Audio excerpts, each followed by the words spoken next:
మీ పాదాలు కలిగిన స్తుతులు స్తోత్రాలు తండ్రి.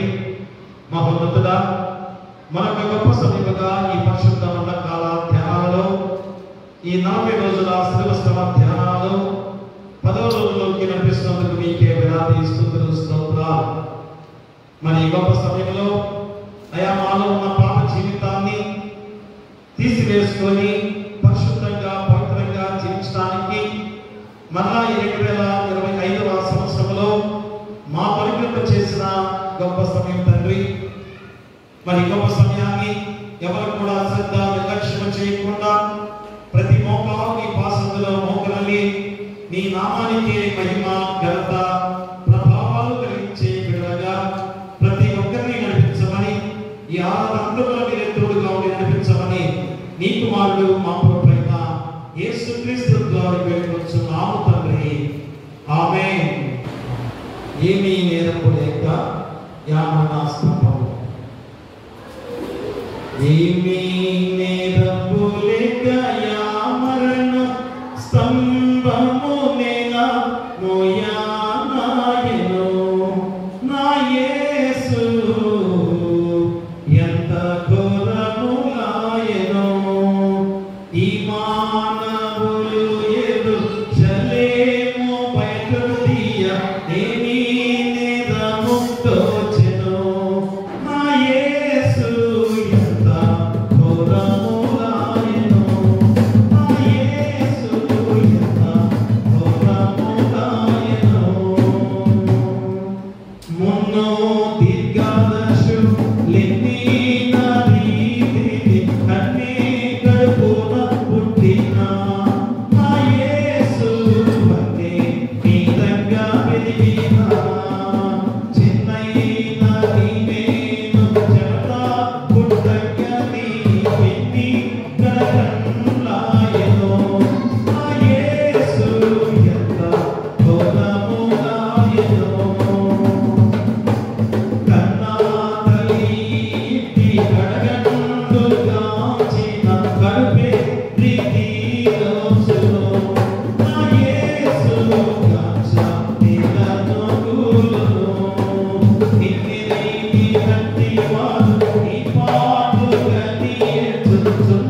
పలు బాధలు నేను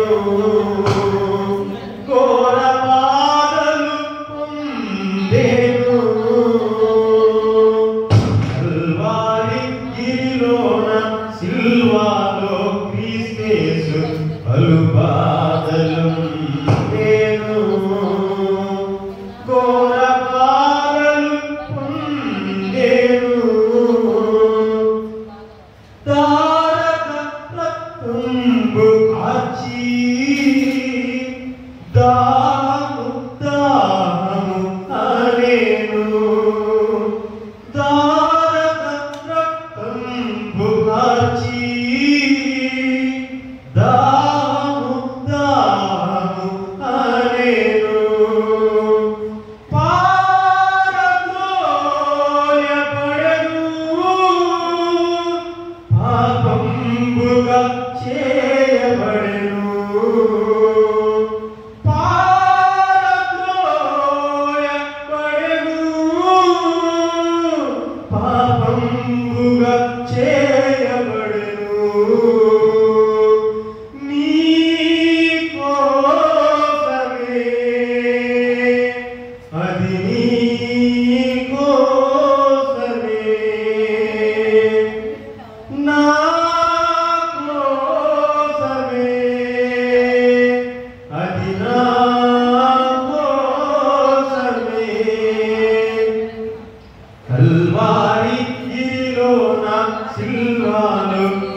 నీ స్తోత్రమును బయలుపరచును.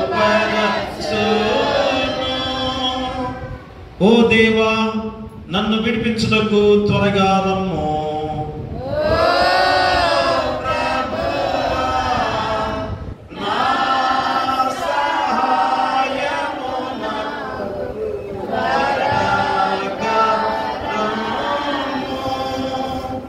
తండ్రికిని కుమారుడికిని పరిశుద్ధాత్మకును ఆదియందు ఇప్పుడెల్లప్పుడు యుగయుగములందున్నట్లు మహిమ కలుగుగాక. ఆమేన్, ఆమేన్, ఆమేన్. ఉత్తరపక్షురాలుగా మన మధ్యలో కొర్రెపాటి బ్లెండినా గారు వచ్చి ఉత్తరపక్షురాలుగా 34వ అధ్యాయం కీర్తన గ్రంథము 34వ అధ్యాయాన్ని చదవలసిందిగా కోరి ప్రార్థిస్తున్నాం.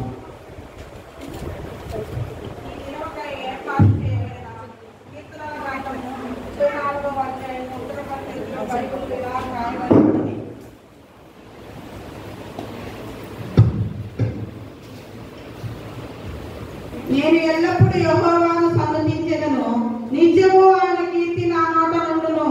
యెహోవాను బట్టి నేను హర్షించుచున్నాను, దీనులు దాన్ని విని సంతోషించెదరు. నాతో కూడి యెహోవాను కనపరచుడి, మనము ఏకంగా కూడి ఆయన నామమును గొప్ప చేయుదుము.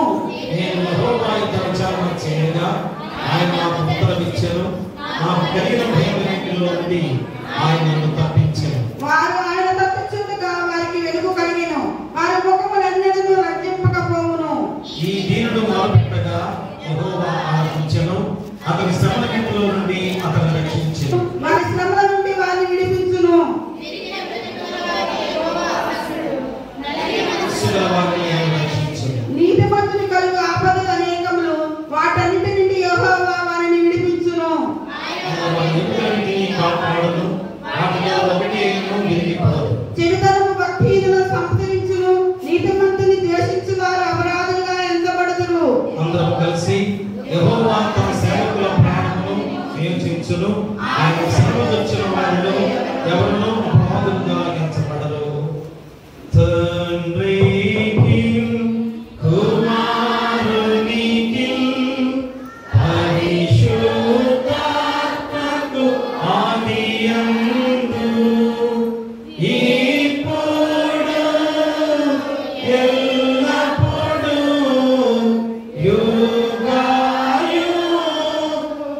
యుగయుగములందు ఉండునట్లు మహిమ కలుగును గాక.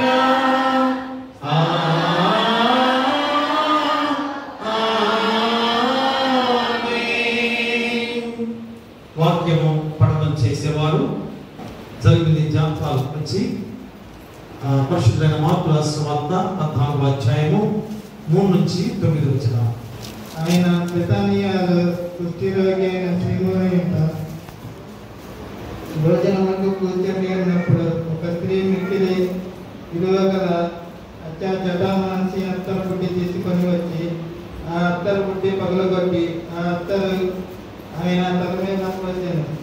అయితే కొందరు కోపపడి ఈ అత్తరు ఇలాగ నష్టపరచనేలా, ఈ అత్తరు 300 దేవరంల కంటే ఎక్కువ వేదలకి ఇవ్వచ్చునని చెప్పి ఆమెను కూర్చి చనుక్కుంది. అందుకు యేసు ఇట్లనెను, ఈమె జోలికి పోకుడి, ఈమెను ఎందుకు తొందర పెట్టుచున్నారు? ఈమె నా ఎడల మంచి కార్యం చేశాను. పేదలు ఎల్లప్పుడూ మీతోనే ఉన్నారు, మీకు ఇష్టమైనప్పుడల్లా వారికి మేలు చేయవచ్చును. నేను ఎల్లప్పుడూ మీతో నుండును. ఈమె తన శక్తి కొలది చేసి నా భూస్థాపన నిమిత్తము ఆ శరీరములను ముందుగా అభిషేకించాను. సర్వలోకంలో ఎక్కడ ఈ సువార్త ప్రకటింపబడిన అక్కడ ఏమని చేసిన జ్ఞాపకార్థంగా ప్రశంసింపబడినని మీతో నిశ్చయంగా చెప్పుచున్నాను. ఓ ప్రభువా మమ్మల్ని కనికరింపుము. దేవునికి స్తోత్రము కలుగునుగాక. వాక్య ధ్యానానికి ముందుగా ప్రార్థనలో నడిపించడానికి మన మధ్యలో ఎడ్ల నాగలక్ష్మి గారు మన మధ్యలో ప్రార్థించడానికి మనసుగా కొన్ని ప్రార్థిస్తున్నాం.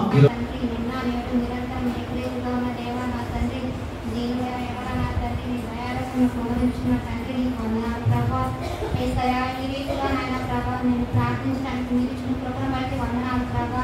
యేసయ్యా మా అందరితోనూ దీని ద్వారా మీరు మాట్లాడండి అయ్యా.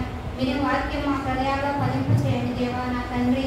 అయ్యా నా తండ్రి మాకు నాయన ప్రభా మీ వాక్యం ద్వారా నా తండ్రి మా అందరితో మాట్లాడి నా తండ్రి మమ్మల్ని బలపరచమని నా తండ్రి ఈ నూతనమైన మార్గంలో మమ్మల్ని ఎల్లప్పుడూ నడిపించమని నా తండ్రి. నీ విడగాన్ని సత్తులుగా మా తండ్రి మమ్మల్ని ఏర్పరచుకోమని నా తండ్రి. అయ్యా నీ కొరకు నా తండ్రి జీవించే కృపను అనుగ్రహించమని మా అందరికి నా తండ్రి సమాధానం దయచేయమని యేసయ్యా ఇచ్చిన ప్రార్థన మీరు అంగీకరించమని అర్పించమని ఈ నామం గడికి వెళుతుని ప్రార్థిస్తున్నాను నా పరమ తండ్రి. నన్ను మీ అందరూ గుర్తుపట్టకపోయినా మా ఊరే గ్రామం మా నాన్నగారు ఈ ఊర్లోనే చదువుకున్నారు. ఈ దేవాలయంలో వచ్చున్నారు. చిన్నప్పుడు ఈ దేవాలయంలోనే వచ్చున్నారు. నేను మొట్టమొదటిసారిగా ఈ దేవాలయంలో ఇప్పుడు వాక్యం చెప్తున్నాను. దేవుడు నాకు ఇచ్చిన ఆరోగ్యతను బట్టి, పాస్టర్ గారు ఇచ్చిన అనుమతిని బట్టి, ముఖ్యంగా ఝాన్సీ గారి గొంతు బాగాలేని దానివల్ల, లేకపోతే ఆమె చెప్పేది మీ అందరూ మళ్ళీ అప్సెట్ అయి ఉంటారేమో. ఆమె వచ్చి చెప్పాల్సింది ఈయన చెప్పాడేంటని అమ్మ ఏమనుకోవద్దు. నేను ఝాన్సీ గారు అంత బాగా చెప్పలేకపోయినా దేవుడు నాకు ఇచ్చిన కొద్దిపాటి జ్ఞానం కొంతవరకు చెప్తాను. ఈరోజు మరి దేవుడు మన వాక్యంలో నడిపించడానికి మంచి అవకాశం ఇచ్చినందుకు దేవునికి మొదటిగా వందనాలు. సరే, 5 నిమిషాల 9 నిమిషాలు ముగించమన్నారు పాస్టర్ గారు. సమయం పాటిస్తాను. నేను సరిపెట్టాను. దేవుడు ఈ వాక్యాన్ని దీవించిన గాక. మనం వాక్యంలోకి వెళ్తామా? 14 మార్కు సువార్త 14వ అధ్యాయము 3వ వచనం నుంచి మరి 9వ వచనం వరకు చదువుగా మనందరం విన్నాము. సో కాబట్టి 13, 14, 3వ వచనం వారిగా వెళ్దామా? ఆయన బేతనీయలో క్రూని అయిన సీమోను ఇంట భోజనం కూర్చుని ఉన్నప్పుడు ఒక స్త్రీ మిక్కిలి విలువ గల జటామాంసి అత్తరు కొట్టి తీసుకొని వచ్చి ఆ అత్తరు కొట్టి పొగలగొట్టి ఆ అత్తరు ఆయన తల మీద పోసాను. కాబట్టి ఇది ఎక్కడ జరిగిందమ్మా? మొత్తం బేతనీలో జరిగింది. ఈమె పేరు ఏం పేరు? ఆ స్త్రీ అంటే ఏం పేరమ్మా? అందరూ మాట్లాడండి.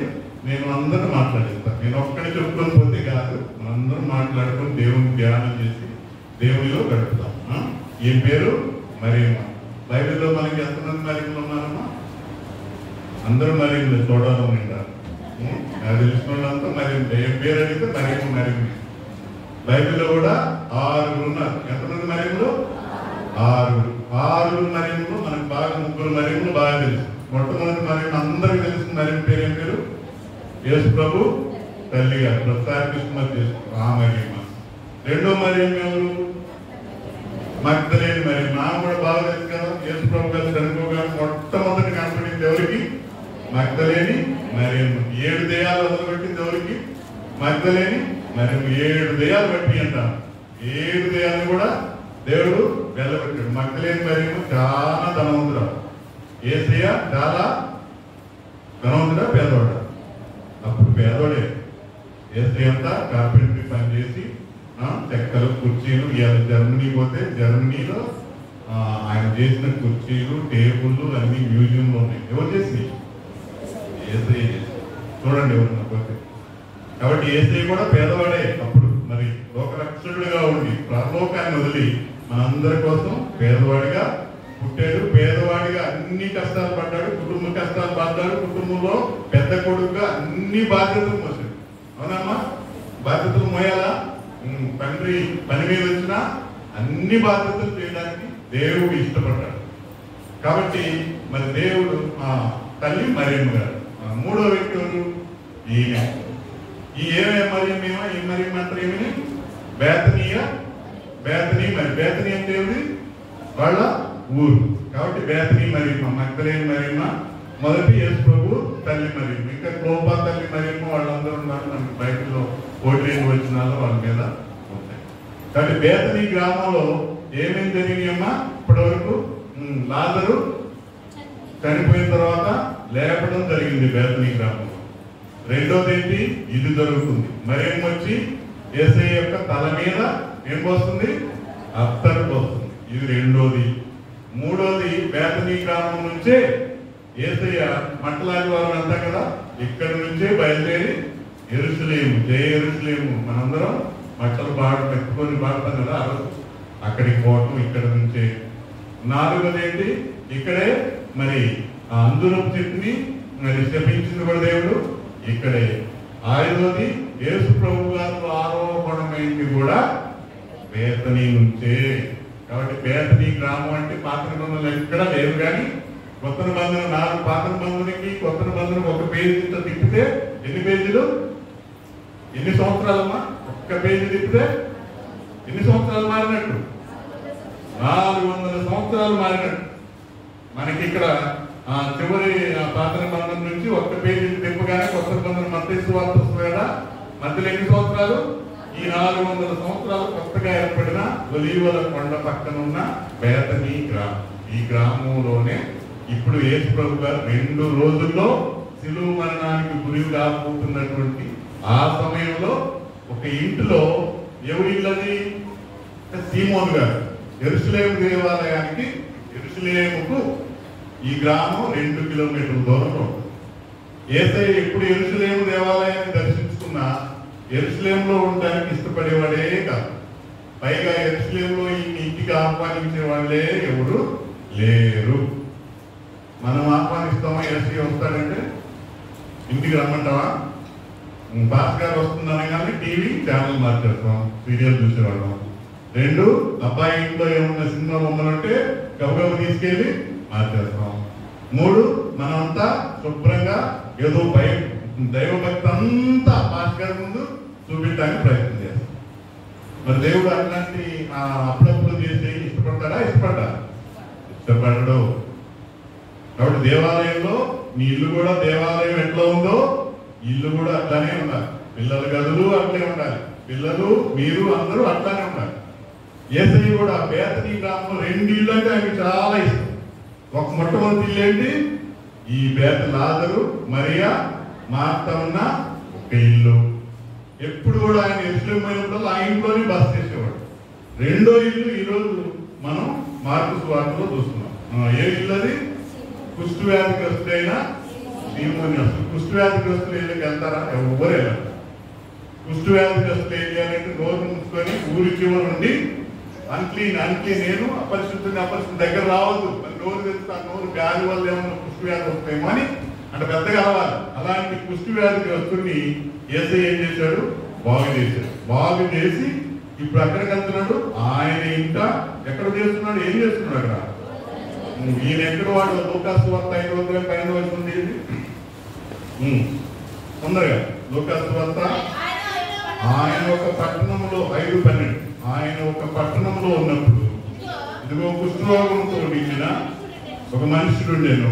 వాడు యేసుని చూసి సాగిపడి, ప్రభువా నీకు ఇష్టమైతే నన్ను శుద్ధిగా చేయి వేడుకున్నాడు. అప్పుడు ఆయన చేయి చాపి వాడిని ముట్టి. కాబట్టి బైబిల్ పండితులంతా ఈ కుష్టు వ్యాధి ఇంట్లోనే మరి అతను కుష్టు వ్యాధి పోగొట్టాడు. కాబట్టి ఆయన స్వగ్రామం వచ్చి కుటుంబంతో సహా సంతోషంగా జీవించి యేసయ్యని ఆహ్వానించి అక్కడ భోజనము సిద్ధపరిచాడు అన్నమాట. కాబట్టి యేసయ్య ఆ కుష్టివాని ఇంటిలో, అంటే బేతనీ గ్రామం అంటే చూసావా, లాజరు మరియు మార్తమల ఇల్లు, కుష్టి వ్యాధిగ్రస్తుల ఇల్లు. తర్వాత ఎరుకో నుంచి యెరూషలేము పోయి మీరంతా ఒక సమరయుడి కథ విన్నారు కదా. ఎక్కడి నుంచి ఎక్కడ పోతాడు ఆయన? యెరూషలేము నుంచి ఎరుకోకి వెళ్తారు. యెరూషలేము నుంచి ఎరుకోకు పోయే విడిది అంటే మధ్యలో సేద తీరుతారు కదా, అందరూ చెట్లు ఉంటే బాగుంటుంది. బేతనీ గ్రామం అంటే ఆ బేతనీ గ్రామంలో ఆగుతారనమాట. అది అటువంటి బేతనీ గ్రామం అది. కాబట్టి యేసయ్య కూడా కుష్ఠవ్యాధిగ్రస్తుని బాగు చేసి ఆ బేతనీలో ఆ ఇంట్లో ఏం చేయబోతున్నాడు, భోజనానికి సిద్ధపరచుకొని ఇక భోజనం ముందు కూర్చుంటుంటే చాలా మంది ఏం చేస్తాం, ప్రార్థన. ఇప్పుడు ఒక ఇంట్లో విందు జరుగుతున్నారు, ఏం చేస్తారు, భోజనం చేస్తారు. భోజనం తిన్నాక ప్రార్థన చేస్తారా, తినక ముందు చేస్తారా? తినక ముందే కదా, తిన్నాక తర్వాత ఎవరు చేయలేదమ్మా. కాబట్టి యేసయ్య కూడా అలాంటి సాంప్రదాయం అప్పటి నుంచే ఉంది. భోజనానికి ముందే మంచి మాటలు చెప్తారు శిష్యులందరికీ. అట్లానే మంచి మాటలు చెప్తుంటే ఒక స్త్రీ స్పీడ్గా వచ్చి ఏం చేస్తుంది, నెత్తి మీద అత్తరు గుడ్డి తీసి ఒకేసారి అందరి ముందు నెత్తి మీద పోసింది. మరేం గారు పోసింది. పోయిన అందరూ ఆశ్చర్యపోయారు. గుడ్లు దగ్గరికి మగవాళ్ళ దగ్గరికి స్త్రీలో తొందరగా రాదు. ఇప్పుడు ఉన్న స్త్రీ పోయి పాస్ గారు నెత్తి మీద పోయేదని తెలిపి ఎట్లా ఉంటుంది, ఇంతగా చూడండి ఏం జరుగుతుంది. అందరూ కూడా శిష్యులు అందరూ ఏంటి యేసు ప్రభు గారి దగ్గర పోయి ఆమె దగ్గర పోయి ఆయన నెత్తి మీద ఏం జరుగుతుందని అందరూ చూస్తున్నారు. ఎటువంటి అత్తరంటే అది జటామాంసి అత్తరు. అది మరి భారతదేశం మనంతా మరి గర్వించదగినటువంటి ఒక గొప్ప సువార్త ఉంది. అందరూ ఏముంది, ఆ జటామాంసి అంటే హిమాలయాల ఎత్తైన ప్రదేశాలు, మంచు కొండలు పరిగేటువంటి ఒక సుగంధ ద్రవ్యం, మంచి మొక్క. ఆ మొక్కని ఆ రోజుల్లో మరి హిమాలయాల నుంచి తీసుకొచ్చి మరి మరియమ్మ గారి చేతికి ఎట్లా ఉందో, ఆమె ఎంత పెట్టి కొన్నదో మనం ఆ వెల కూడా దాని గురించి కూడా మాట్లాడతాం నేను. సో అంత విలువైనటువంటి జటామాంసి అత్తను తీసుకొచ్చి ఆమె నెత్తి మీద పోయగానే శిష్యులందరూ ఆశ్చర్యపోయారు. అక్కడ ఉన్న వాళ్ళంతా ఆశ్చర్యపోయినట్టు మనం చూస్తున్నాం అన్నమాట. కాబట్టి అంత విలువైనది, అంత విలువైన అత్తను మరి మరియమ్మ గారు మరి ఎట్లా దాన్ని నిరూపించారు. స్త్రీలు ఆ రోజుల్లో యూదుల స్త్రీలు మరి వారు వివాహ ఖర్చులకు కానీ లేకపోతే ఇంకా వేరే ఖర్చులు కానీ ఇలాంటి విలువైన వస్తువుని ఎంతో జాగ్రత్తగా పుట్టినప్పటి నుంచి అవి నిల్వ చేసుకుంటూ వస్తూ ఉంటారు. అట్లాంటి నిల్వ చేసుకున్న ఎంతో విలువైన మరి అలాంటి అత్తరును యేసు ప్రభు మీద పోయడానికి ఆమె తన సర్వస్వం మరి ఎంత సంపాదించింది తన జీవితకాలంలో అంతటి మొత్తాన్ని తీసుకొని వచ్చి ఆ నెత్తి మీద పోయడానికి ఇష్టపడుతున్నాను. కాబట్టి మనం కూడా దేవుడికి అంత విలువ ఇచ్చినట్టు మనం మరిని చూస్తున్నాం అన్నమాట. సో అంత విలువ ఎందుకు ఇచ్చింది దేవుడికి? సో యేసయ్య కూడా అంత విలువైనది పోయికుంటే మరి శిష్యులందరూ అక్కడ శిష్యుల్లో మొట్టమొదటిగా ఎక్కువగా రియాక్ట్ అయ్యేవాళ్ళు ఎవరు? ఏదైనా ఇలాంటి జరిగితే ఎవరు రియాక్ట్ అవుతారు? తొందరపాటు పడేది ఎవరు? పేతురు. ఎవరు? మరి ఇక్కడ ఎవరు? ఇక్కడ పేతురు గారు అంటలేదు. పేతురు గారు ఇక్కడ తొందరపడుతుందా? ఇక్కడ ఒకడున్నాడు, ఆయన తొందరపడుతున్నాడు. ఎందుకు తొందరపడుతున్నా అంటే ఆయనకి ఇదే పని. ఆయన గురించి మరి బైబిల్లో కూడా చక్కని మాట ఉందన్నమాట. ఆయనకి పేదలంటే ఇష్టం లేదు, కానీ ఆయనకి మరి దేవుడికి అంత విలువైనది ఎందుకు వెచ్చించాలి అనేటువంటి ఒక ఈర్ష అన్నమాట. అట్లా మరి యోహాను సువార్తలో ఆయన పేరు కూడా రాసింది కదా. ఆయన మరి ఏ పేరు? ఆయన పేరు ఇస్కరియోతు యూదా. ఆయన ఎప్పుడు డబ్బు సంచి దగ్గర పెట్టుకునేవాడు. ఆ డబ్బు సంచిలో ఎప్పుడు ఆ విలువైన వస్తువు ఏదైనా వస్తే యేసు ప్రభువుకి ఇస్తే 12వ అధ్యాయం 6వ వచనం తీసి యోహాను సువార్త 12:6 ఏం చెప్తున్నాడు? వాడి 12 యోహాను 12:6 వాడు ఇలాగ చెప్పినది. ఏమని చెప్పాడు ముందు? ఇదంతా ఎందుకు ఇంత విలువైంది యేసు ప్రభు మీద వేస్తారు, పేదలకు ఇవ్వచ్చు కదా. విలువైంది అంత నెత్తి మీద వచ్చే బదులు పేదలకు ఇవ్వచ్చు కదా అన్న మాటకి యోహాను గారు మంచి అర్థం ఇస్తున్నాడు. ఏమని చెప్తున్నాడు? వాడు ఇలాగ చెప్పినది వీధుల మీద శ్రద్ధ కలిగి కాదు, కానీ వాడు దొంగయ్య ఉండి మన దగ్గర డబ్బు సంచి ఉండినందున అందులో వేయబడినది. కాబట్టి ఆ డబ్బులు వస్తే మొత్తం నుంచి ఏసీకి వచ్చే సందాలన్నీ ఏం చేస్తున్నాడు? ఇప్పుడు కూడా అంత మరి విలువైనది డబ్బు రూపంలో వస్తే మనం కూడా ఎక్కువగా లాభం పొందొచ్చు అనే ఉద్దేశంతో ఆ స్త్రీని బయట ఒకటి లోన, బయటేమో పేదలు, లోనేమేంటి స్వార్థ. కాబట్టి అట్లాంటి మరి స్వభావం దేవుడు మరి ఆంతరంగికంగా చూసేటువంటి దేవుడు అది నచ్చలేదు. నచ్చక ఆయన మరి ఎంతో వేదన చెందుతున్నాడు. ఎందుకంటే అందరూ కలిసి ఆ మరియమ్మ మీద పడ్డారు. ఏమని, ఎందుకమ్మా ఇటువంటి పని చేస్తున్నావు, నువ్వు ఇదంతా అమ్మి పేదలకు లేదు కదా, ఇలాంటి సమయంలో ఇలాంటిది ఎందుకు చేస్తున్నావు అని అందరూ అన్నప్పుడు యేసయ్య ఒక మంచి మాట అంటున్నాడు. ఏమంటున్నాడు?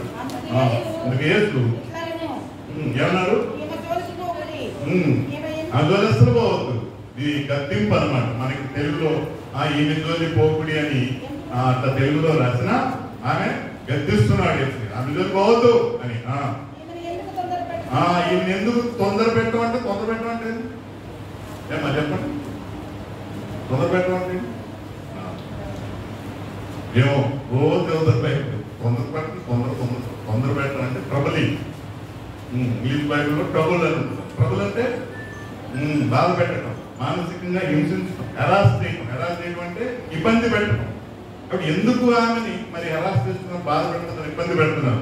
ఇంకా ఈమె నాయడల, కాబట్టి మన అంశమే అదే, ఈమె నాయడల మంచి కార్యము చేసెను, విలువైనది తనకున్నదంతా 2 కాసులు తెచ్చి ఒక స్త్రీ దేవాలయం వేసినప్పుడు అందరు యూదులంతా ఈ పేదమ్మ ఈమెం చేస్తుంది అని 2 కాసులు శబ్దం వచ్చినప్పుడు ఎవరికి నచ్చదు. ఎవరికి నచ్చింది?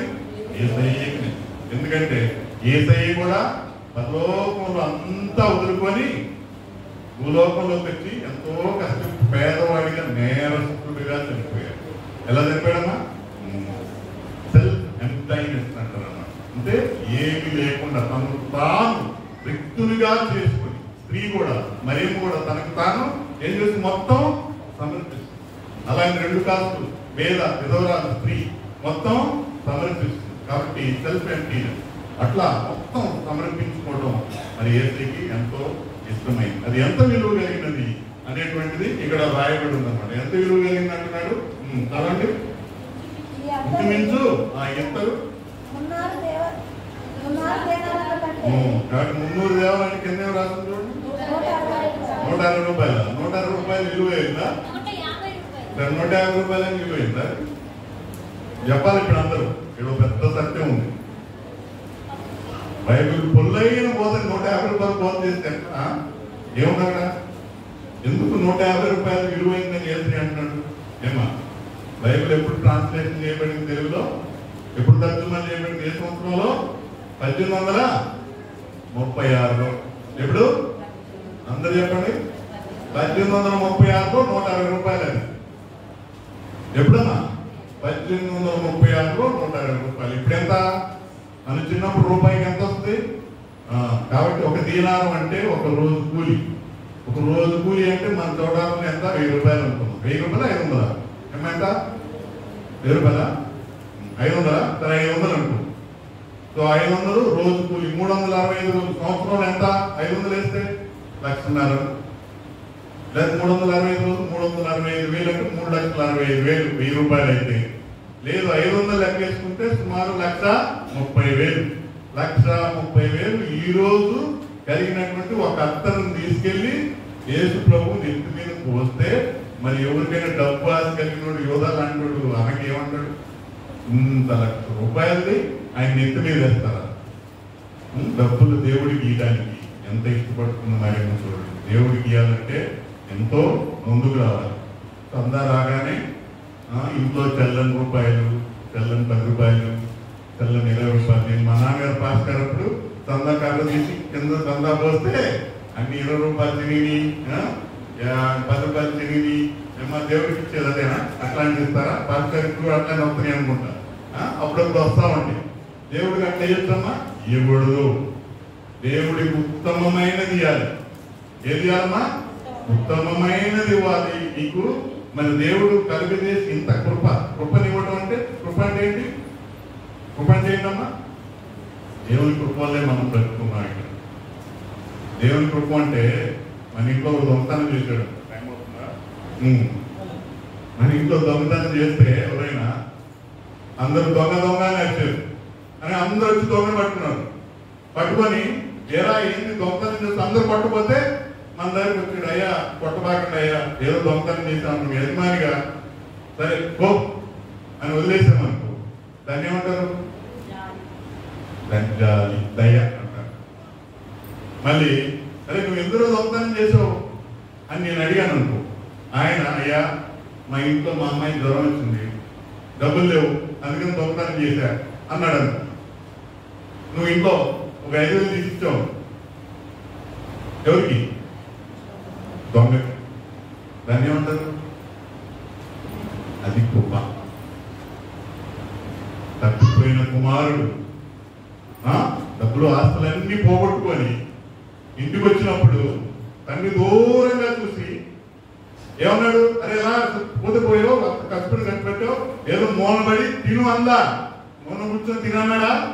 పరిగెత్తుకుంటే ఏం చేశాడు?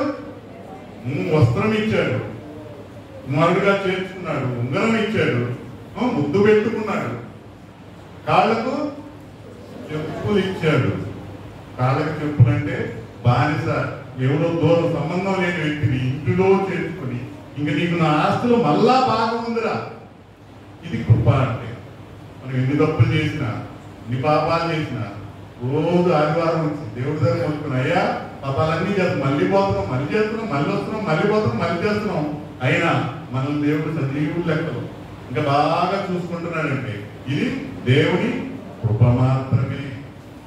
కాబట్టి ఆ కృప నిమిత్తం మాత్రమే మనందరం ఇక్కడ ఉన్నాం అన్నమాట. ఆ కృప వల్లే మరియమ్మ గారు కూడా మరి అంతా తనకున్నదంతా ఇవ్వడానికి కారణం ఏంటంటే అయ్యా నీ కృప వల్లే మేము ఉన్నాం కాబట్టి నాకు ఉత్తమమైంది ఏదో నేను ఇస్తున్నా, నాకు ఉత్తమమైంది కాంతి నేను ఇవ్వడం లేదు అనేటువంటి ఆ ఉద్దేశాన్ని దేవుడు గమనించాడు. యూదా ఏం చేశాడు? దేవుడిని కింద అక్కడ వచ్చిన చదువుకుంటూ పోతే మీకు తెలుస్తూ ఉంటుంది. ఎన్ని డబ్బులు కమ్మాడమ్మా?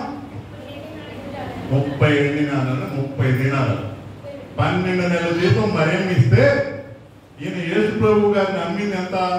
1 నెల జీతం. 1 నెల జీతానికి యేసు ప్రభుకి ఈయన ఏం చేశాడు? అంత విలువైన వ్యక్తిని ఏం చేశాడమ్మా? అమ్మాడా?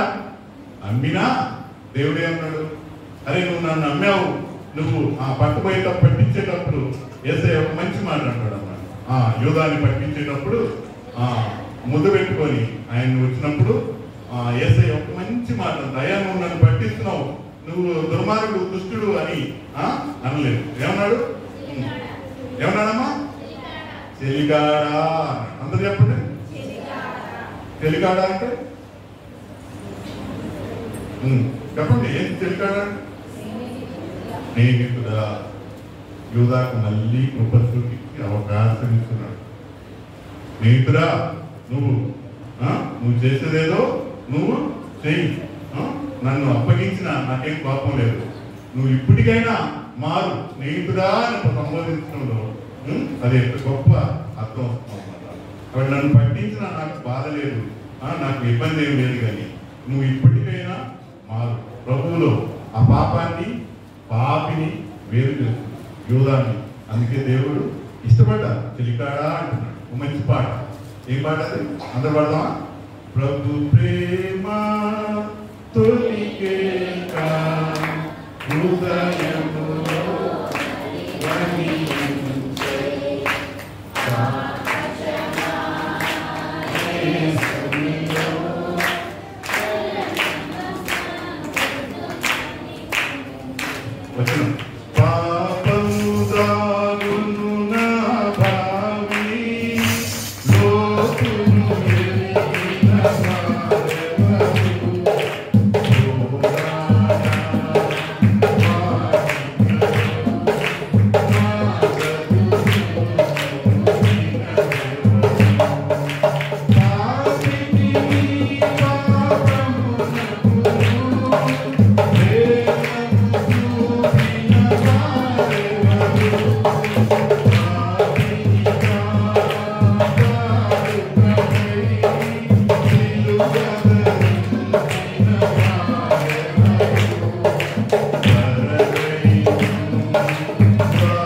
నీ భర్త ఎవరో చెప్పు అంటాడు. ఏమంటుంది అప్పుడు? ఏమంటే ఆమె నాకు భర్త లేదంటది. నీకు భర్త లేడా అని దేవుడు ఏం కోపడలా, సున్నితంగా చెప్తాడు. ఏం చెప్తున్నాడు సున్నితంగా? అమ్మ నీకు భర్త లేదు నిజమే, నీకు భర్త లేనిది నిజమే, నువ్వు ఉండేది ఇప్పుడు ఉంచుకున్న వాడితో. నీకు ఇంతకు ముందు ఎంతమంది ఉన్నారు? 5 భర్తలు ఉన్నారు. ఇప్పుడు ఉండేది వాడు నీ భర్త కాదు. సున్నితంగా చెప్తాడు. బావిలో తాడు లాగుతూ ఒక్కసారిగా దేవుడు అంతరంగికంగా చూస్తాడు. ఆమె అంత పాపం చేసిన తన చూస్తారా ఆమెకి మరి సువార్త చెప్పి ఆమెను మరి ఆయన వైపు యూదాకు కూడా అవకాశం ఇచ్చాడు. యూదా అమ్మినా కూడా ఆయన ఏమని చెప్తున్నాడు? చెలికాడా అంటున్నాడు. కానీ యూదా ఉపయోగించుకున్నాడా? ఉపయోగించుకోలేదు. పోయాడు. యూదా ఏమనుకున్నాడంటే యేసు ప్రభు ఎట్లా ఇన్ని అద్భుతాలు చేశాడు, ఇన్ని గొప్ప కార్యాలు చేశాడు, ఇన్ని అద్భుతాలు చేసి ఎట్లయినా ఆయన తప్పించుకోగలడు, మెస్సియా రాజు, ఇప్పుడైనా తప్పించుకుంటాడేమో అనుకున్నాడు. కానీ యేసయ్య మిషన్ అదే కాదు కదా. యేసయ్య వచ్చింది చనిపోయి పునరుద్ధారుడు అవ్వడానికి. కానీ యేసయ్య మరి అక్కడ ఉండి కూడా మరణం చెందుతుంటే తట్టుకోలేక పోయి ఏం చేశాడు? యేసయ్యని క్షమాపణ అడగకుండా ఉరిపెట్టుకొని చనిపోయినట్టు. కాబట్టి మనం కూడా ఈరోజు మరి లోపల ఒకటి బయట ఒకటి యూదా చెప్పినా లేకపోతే ఎన్ని తప్పులు చేసినా దేవుడు మనం ఇంకా చెలికాడా అని పిలుస్తున్నాడు. కాబట్టి ఆ చెలికాడా అని పిలుస్తున్నది దేవుని కృప దాగి ఉంది. మరీ మంచి పని చేసింది. తనకు కలిగిన సమస్తం ఇచ్చింది. మరి తనకు కలిగిన తన జీవితంలో ఉన్నటువంటి ఉత్తమమైన దాన్ని ఇచ్చింది యేసయ్యకి. ఎంతో మరి యేసయ్య దగ్గర ఒక మంచి మరి గురించి కూడా మంచి వచనం ఉంది. ఆ ప్రవచనం యేసయ్య చెప్పిన ఆ రోజు ప్రవచనం ఈ రోజు కూడా నెరవేరుతుంది. ఒక గొప్ప సత్యాన్ని చెప్పాడు. ఏం చెప్పాడు? ఏం చెప్పాడు మరియమ్మ గురించి? ఎక్కడైతే సువార్త ప్రకటింపబడుతుందో నేను అక్కడ ఒక 9వ వచనం 14 సర్వలోకంలో ఎక్కడ ఈ సువార్త ప్రకటింపబడునో అక్కడ ఈయన చేసినది జ్ఞాపకార్థముగా ప్రశంసించబడును. ఒక స్త్రీ గురించి ఇంత గొప్పగా దేవుడు ఎందుకు చెప్తున్నాడంటే దేవుడు మరియలో తన మొత్తం కలిగినదంతా ఇవ్వటం. అంతేకాకుండా స్త్రీకి జుట్టు ఏంటి? స్త్రీకి జుట్టు ఏంటి? బైబిల్ ప్రకారం స్త్రీకి జుట్టు ఏంటి? స్త్రీకి చెప్పండి అందరూ. సమాధానం బాగా ఇస్తలేదా? తలకి జుట్టు ఏమైందమ్మా స్త్రీకి? ఘనత. చెప్పండి పెద్దగా. ఏంటి? మీ జుట్టే కదా. స్త్రీకి ఘనతైన జుట్టుని, తన గొప్పదైన దాన్ని పాదముల్ని జుట్టుతో ఏం చేసింది? కాబట్టి తనకు అంతా తగ్గించుకొని దేవునికి ఉత్తమమైన స్థానం ఇచ్చింది. కాబట్టి మరియా సువార్త ఎక్కడైతే చెప్పబడుతుందో ఆమె పేరు తప్పనిసరిగా తన తల్లి కన్నా కూడా ఇంకంత హెచ్చింపు ఇచ్చాడన్నమాట. కాబట్టి ఈరోజు దేవుడు మరి ఇంత గొప్ప కార్యం చేసినటువంటి మరియమ్మని స్మరించుకుంటూ మనల నుంచి ఏం ఆశిస్తున్నాడంటే మనం ఎన్ని తప్పులు చేసినా మరి ఎన్ని ఇబ్బందులకు గురి చేసిన దేవుడికి మనుషులందరికీ ఇబ్బందులు ఉంటాయి. దేవుడికి ఇబ్బందులు ఉన్నాయా? దేవుడికి బాధ లేదా? దేవుడికి ఏం బాధ? అన్ని మనకే బాధలు అంటున్నా. దేవుడికి కూడా బాధే. ఏం బాధ అంటే మనం ఎన్నిసార్లు తప్పులు చేసినా ఎప్పుడు మారుతాడా అని బాధ. అంతేగా బాధ ఉండదా దేవుడికి? దేవుడు కూడా బాధపడుతూనే ఉన్నాడు మనందరికీ. తప్పకుండా మనం దేవుని వైపు తిరుగుదాం, దేవునిలో నడుద్దాం. మరి దేవుడు మరియ ద్వారా మనందరం చెప్పేటువంటి గొప్ప సత్యం ఏంటంటే దేవునికి ఇచ్చేటప్పుడు ఉత్తమమైనది ఇవ్వాలి. ఆమె మంచి కార్యం చేసింది. ఎందుకు మంచి కార్యం అన్నాడంటే దేవుడు మరి ఉత్తమమైనది ఇచ్చింది. తనకు ఘనత, తనకు ఏదైతే గొప్ప ఉందో ఆ దాన్ని యేసయ్య పాదాలు అంటే యేసయ్య పాదాలు ఎప్పుడు మరియమ్మ అంటే యేసయ్య పాదాలు కంటే ఉంటుంది. మరియమ్మ మాత్రం ఇంట్లో వచ్చినప్పుడు కూడా ఎక్కడుంది? పాదాలు కంటే ఆయన చిత్తమే తెలుస్తుంది. ఆయన మరణానికి గురవుతున్నాడని శిష్యులు ఎవరు తెలుసుకోలేదు, ఎవ్వరికి తెలియదు. పేతురు గారు కూడా తెలుసు. 3 సార్లు అబద్ధాలు ఆడాడు, ఆయన ఎవరు తెలుసుకోలేదు. ఇంకా మిగతా శిష్యులు ఎవరు ఈయన మరణానికి గురి అవుతున్నారు అని అంటే ఎవరు నమ్మలేదు. ఇంత సువార్త చెప్పి ఎంత చెప్పినా ఎవరు నమ్మలేదు. ఓన్లీ మన మరియమ్మ ఒక్కటే నమ్మి ఆయన సమాధికి ముందుగా, ఎందుకంటే ఒక నేరస్తుడిగా చనిపోబోతున్నాడు. నేరస్తుడిగా చనిపోకపోతే మరి యూదుల ఆచారం ప్రకారం సమాధి కలిగేటువంటి సుగంధద్రవ్యాలు, తైలము, అత్తరు ఇవన్నీ పూయడానికి ఒక నేరస్తుడికి మరి ఆ రోజు యూదా సమాజం, రోమా సమాజం ఒప్పుకోదు. కాబట్టి మరియ గ్రహించి ముందే ఆ కార్యాలన్నీ ముందే చేయాలి అనేటువంటి సంకల్పంతో యేసయ్యకి ముందే అభిషేకం చేసి సమాధికి అప్పగించినట్టు మరి ప్రభు కూడా స్వయంగా చెప్పిన ఈమె సమాధికి సిద్ధపరుస్తుంది అని చెప్పిన ఒక గొప్ప సత్యాన్ని మనం చూస్తున్నాం. కాబట్టి మరి అంత ఉత్తమురాలు ఆమె సువార్త ఎక్కడ ప్రకటించబడితే అక్కడ మరి ఆమె పేరు ఉంటుందని దేవుడు చెప్పాడు. కాబట్టి ఈరోజు మనం ఈ అంశం ద్వారా మంచి కార్యములు మరేలాగా మరి అన్ని అప్పగించుకొని దేవుడు వైపు నడుతాం. దేవుడు మరి చిన్న ఆ వాక్యాన్ని దీవించుగా చిన్న ప్రార్థన చేస్తుంది. పరిశుద్ధ లోకరక్షకుడా ప్రభా, వాక్యం ద్వారా మరి మంచి కార్యం ద్వారా మాతో మాట్లాడినాను. మాకు మీకు వందనాలు. ఇక్కడ చేరిన బిడ్డలందరూ మరేలా ప్రభు మేమందరం నాయన మీ వైపు తిరిగి మాకు ఏదైతే గడుపుందో ప్రభు, మాకు ఏదైతే ఉత్తమమైందో ప్రభు, మాకు ఏదైతే ఆస్తులు ఉన్నాయో అన్ని ప్రభు మీకు అర్పించున్నాయి. మీ కృప ద్వారా మేము జీవిస్తున్నాం, బ్రతుకుతున్నాం అనే గొప్ప సత్యాన్ని ఎరిగి జీవించేలా అందరికీ సహాయం దయచేయండి. ఏ పరిస్థితి నామంలో అడిగి వేడుకున్నాను తండ్రి. అందరూ పెద్దలందరికీ ఉంటాను.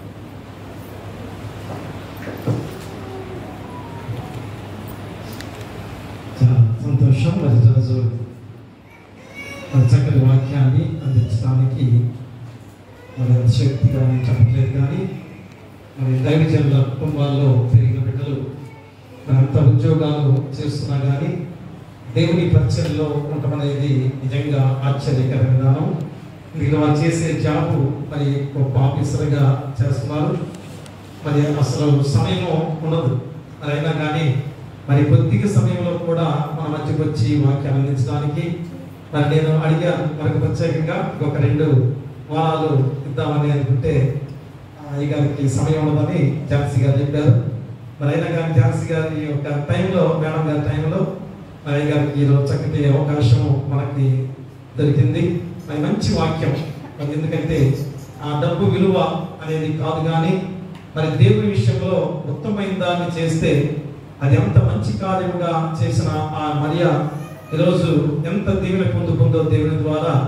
మరి మన జీవితాల్లో కూడా దేవునికి ప్రథమ స్థానం ఇవ్వాలి అన్న గొప్ప వాక్యాన్ని రవి గారు, సుశంతరావు గారు చక్కటి వాక్యంగా మనకు అందించిన విధానంలో మరి సంఘం తరఫున, మా కుటుంబం తరఫున నిండు వందనాలు తెలియజేసుకుంటూ మరి ప్రార్థనలు పెడదాం. ధర్నాసి ప్రేమయ్య గారు మరి మీ చెంతకు చేర్చబడి 9 సంవత్సరాల నుండి 10వ సంవత్సరంలో పెట్టి ఉండగా వారి కుటుంబ సభ్యులు తండ్రి నాయన తండ్రి గారిని జ్ఞాపకం చేసుకుంటూ మరి ప్రార్థన కూడికలో తండ్రి నాయన బిడ్డను మరి గుర్తు చేసుకుని ప్రార్థన పెట్టండి పాస్టర్ గారని వారి బిడ్డలు, కుటుంబ సభ్యులు మరి అందరూ కూడా ఈ రోజు నాయన ప్రార్థనలో ఉండగా బిడ్డల విషయంలో మేము ప్రార్థన చేస్తున్నాం. ఎందుకనగా తండ్రి మరణించిన తండ్రి గారిని జ్ఞాపకం చేసుకునే విధానంలో ఆ తండ్రి లేని లోటు అనేది ఆ కుటుంబానికి ఎంత బాధాకరముగా ఉంటుందో తండ్రి లోక విధానంలో. కానీ ఆయన మీ ఉచితమైన కృప చేత మేమందరం కూడా మళ్ళా తిరిగి మీ చెంతకే చేర్చబడి ఉండగా మరి ఈరోజు ధర్నాసి ప్రేమయ్య గారు కూడా మీ చెంతకే చేర్చబడ్డారన్న విశ్వాసము, నిరీక్షణ వారిలో పెంపొందించి బలపరుచుకొని వారి జీవన గమ్యాన్ని, జీవన యాత్రలు తండ్రి ముందు సాగించుకుంటూ ఉన్నారు. ఎందుకంటే ఈ లోక విధానంలో మనం అనేది అందరికీ వస్తుంది తండ్రి, ఒకరి ముందు ఒకరి వెనుక. మరి కాబట్టి ఆయన అపవాది యొక్క ఆ పాప విధానం ద్వారా మేము పొందుకున్న మరణము మాకు ఎంతో బాధాకరమే, అదెంతో భయంకరమైనది. కానీ ఆయన మీరు మళ్ళా మా కొరకు తండ్రి శిలువ యాగము ద్వారా ఆ పాపాన్ని భరించి మా కొరకు తిరిగి పునరుద్ధానంగా లేచి ఆ పునరుద్ధాన బలాన్ని, శక్తిని మాకు అనుగ్రహింపచేసిన దేవాది దేవుడు. కాబట్టి ఆయన మరణించిన ప్రతి ఒక్కరు కూడా మీ చెంతకే చేర్చబడుతుండగా మరి ఇదిగో తండ్రి ఆయన మీ చెంత ఉన్నారన్న విశ్వాసము వాళ్ళు బలపరిచి ఇంకనూ ధైర్యంగా ముందు సాగాలని మీకు దయచేయండి. ఇంకనూ వారికి ఏమి సాయంత్రం దయచేయండి. ఆ కుటుంబానికి మంచి ఆదరణ దయచేసి ఆ కుటుంబానికి ఏమి సాయంత్రం దయచేయమని వారి గృహాల చుట్టూ, బిడ్డల చుట్టూ కూడా మీ దేవదూతలకు ఎంచగా ఉంచమని నీ కుమారుడు మా పైన యేసుక్రీస్తు ద్వారా వేడుకొంచున్నాము తండ్రి. ఆమేన్. తండ్రి, కుమార, పరిశుద్ధాత్మ త్రియేక దేవుని సదాకాలము తోడైండును గాక. ఆమేన్. మా క్వశ్చన్స్ రాసుకోండి. నీతో నా ఇష్టము మరియు దైవ భాగ్యము వెలిగినయా మాయే యెహోవా దేవా విరిగి నలిగిన ఎట్టి హృదయాంగాక్షము చేయవు నీ కటాక్ష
మా మిక్కిలి ప్రియ పరలోకపు తండ్రి, పరమండలమందు ఆశీనుడిగా ఉన్న గొప్ప దేవ, మీకే వేలాది స్తుతులు స్తోత్రాలు.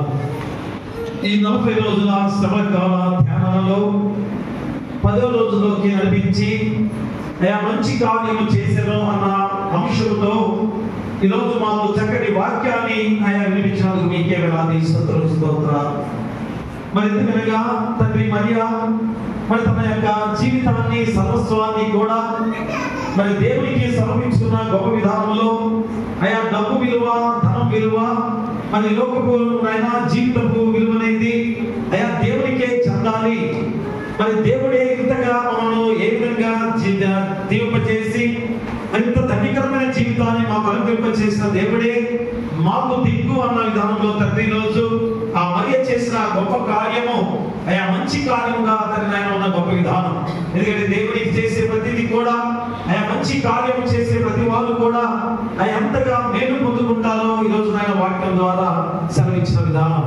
కాబట్టి నాయన అలాంటి గొప్ప విధానం ద్వారా ఆయన మీరే సెలవిచ్చారు. సర్వలోకములో ఎక్కడ ఈ సువార్త ప్రకటించబడనో అక్కడ ఈమె చేసినది జ్ఞాపకార్థముగా ప్రశంసించబడనని మీతో నిశ్చయముగా చెప్పుచున్నాను.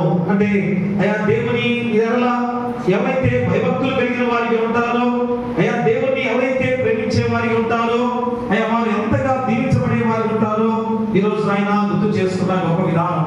కాబట్టి ఆయన మా జీవితాలు అయా మీకే అంకితం చేసుకోవాల్సిన బాధ్యత ఈ రోజు మనందరికి కూడా ఉన్నది. వాక్యం తండ్రి ఎంతగా హృదయాల్లో నాటిపై చేసిన విధానాన్ని బట్టి మీకే వేలాది స్తుతులు స్తోత్రాలు. ఇది ఆయన చక్కటి వాక్యాన్ని ఈ రోజు తండ్రి ఆయన మాకు వినిపించిన విధానంలో ఇదిగో తండ్రి ఆయన ఎంతో గొప్ప ఉద్యోగంలో ఉన్నా కానీ అయా సమయం తండ్రి ఆయన వారికి లేకపోయినా కానీ మరి దేవుని వాక్యం చెప్పడానికి, దేవుని కార్యం చేయడానికి, దేవుని పని చేయడానికి ఎంత ముందుగా ఉండే అయా దైవజనుల కుటుంబంలోంచి ఆయన కుమారుడుగా ఈరోజు గోపురి శిశంతరావు గారు, అయా సతీమణి గారు తండ్రి ఆయన మేడం గారు, ఝాన్సీ గారు తండ్రి ఎంత గొప్ప సేవలో వారు ముందుకు సాగుతున్న విధానాన్ని బట్టి మీకే వేలాది స్తుతులు స్తోత్రాలు.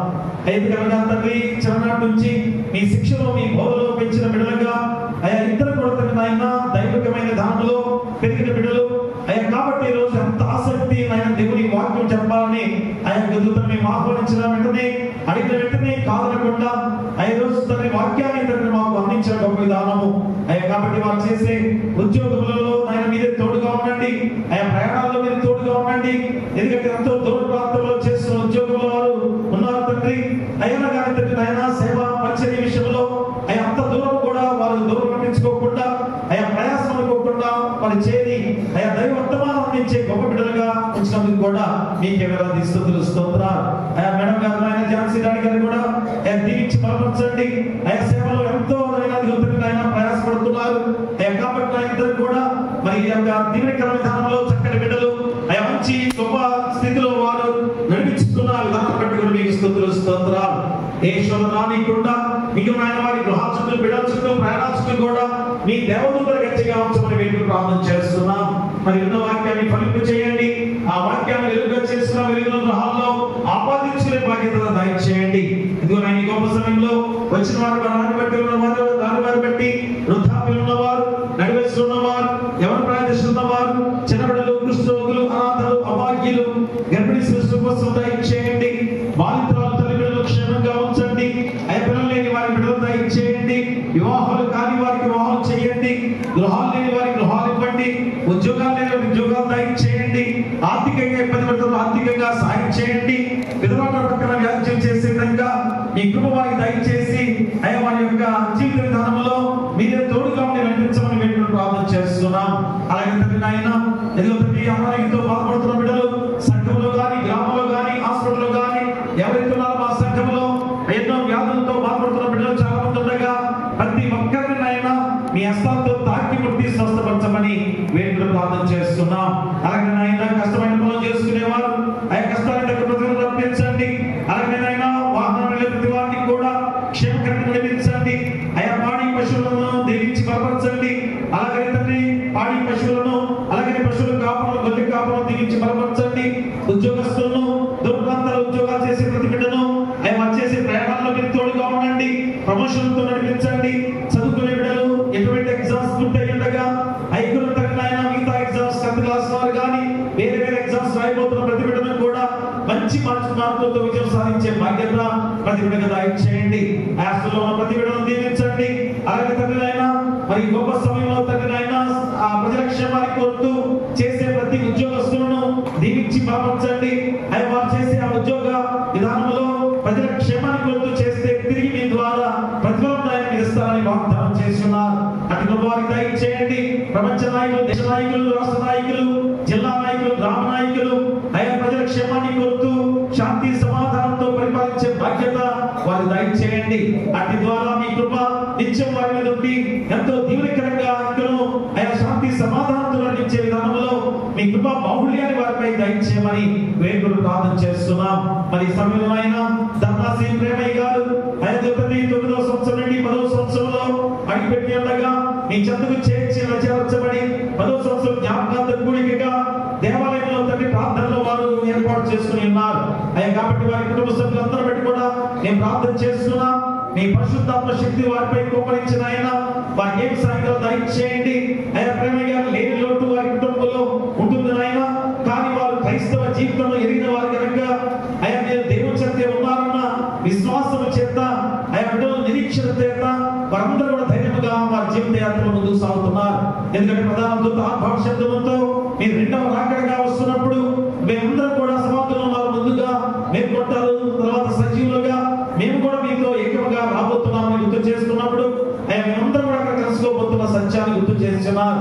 అయ్యా కాబట్టి కుటుంబ సభ్యులు ప్రేమయ్య గారిని కూడా చూడబోతున్నారనే సత్యాన్ని ఇప్పుడు తెలుసుకున్న బిడ్డలుగా ధైర్యంగా పరిశుద్ధమైన జీవితాన్ని, పవిత్రమైన జీవితాన్ని కొనసాగించుకుంటూ ఆయన అనవలసిన బాధ్యతలు కూడా వారి గుర్తు చేస్తుండగా మీ పరిశుద్ధాత్మ శక్తిని కుమ్మరించండి.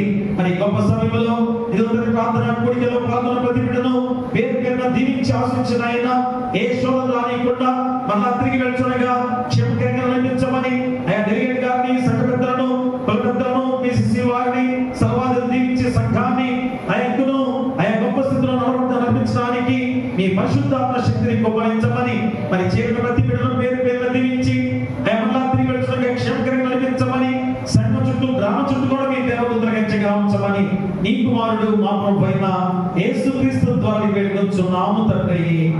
ఆమేన్. పరలోకమందున మా తండ్రి నీ నామం పరిశుద్ధపరచబడును గాక, నీ రాజ్యం వచ్చును గాక, నీ చిత్తం పరలోకమందు నెరవేర్చున భూమి యందు నెరవేరును గాక.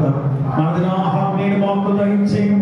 ఆయన అపరాధములు చేసిన వారిని నీ క్షమించిన ప్రకారం అపరాధములను క్షమించుము. శోధనతే కాదులను తప్పించుము. రాజ్యమును, శక్తియు, మహిమయు ప్రభు నీవై ఉన్నవి. ఆమేన్. మన ప్రభువైన యేసుక్రీస్తు ప్రేమ, మన తండ్రి అయిన దేవుని కృప, పరిశుద్ధాత్మ అన్యోన్య సహవాసము ఇదిగో తండ్రి నాయన ఈ 40 రోజుల సభలకాల ధ్యానాలలో 10వ రోజు మంచి కార్యము చేశాను. దాని ద్వారా అయ్యా మాకు ఎంత దీవెనకరమైన గొప్ప వాక్యం ద్వారా ఆ మంచి కార్యం చేసే వారిగా ఉండాలని చక్కటి వాక్యాన్ని హృదయంలో భద్రపరిచి ఉండగా నిన్న వాక్యాన్ని బట్టి బిడ్డలకును, రాని వారికి, సంఘానికి, గ్రామానికి, రాష్ట్రానికి, దేశ ప్రపంచంలో ప్రతి బిడ్డలకును సదాకాలము తొలగినను గాక. ఆమేన్. కట కట పాప సంకటము బాపుట కింద పటు బాధనుంది నావా. ఎటువంటిది ప్రేమ, ఎటువంటిది శాంతమెటులవ నింతు స్వామి. ఎటువంటిది ప్రేమ, ఎటువంటిది శాంత మెటులవ నింతు స్వామి. ఏ పాప మెరుగని యో పావనామూర్తి పాప విమోచకుండా నా పాలి దైవమా నా పాపముల కొరకి పాట్లు పొందినావా. ఆమేన్.